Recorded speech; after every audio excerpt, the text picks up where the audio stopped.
Upozornenie, toto video slúži výlučne na edukačné účely, sieť, ktorú som testoval, je v mojom vlastníctve. Kazí sa ti internet a cítiš sa takto. Počúvaj, nejde mi internet. Za čo ja platím, ty Jožkovi už dlhodobo sekal internet a nevedel, prečo sa to deje. Netušil, že sa mu na jeho Wi-Fi pripája aj pretýkaný sused, keďže mal nastavené slabé heslo.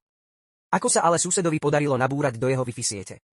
Jožko má na Facebooku fotku svojho psa. Jeho pes sa volá Max. Sused sadol za počítač a zaútočil na jeho sieť. Najprv sused odpojil všetky jeho zariadenia od Wi-Fi siete. Zariadenia sa potom snažili pripojiť späť k sieti, počas čoho sused odchytil zašifrované heslo. Pozrite, ako rýchlo sa dá takto slabé heslo prelomiť.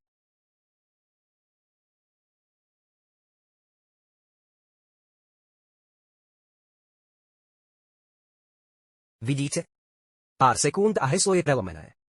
Podotýkam, že hacknúť Wi-Fi nie je ani ťažké, ak sa niekto vyzná aspoň trochu do počítačov a pozrie si návod, dokáže to.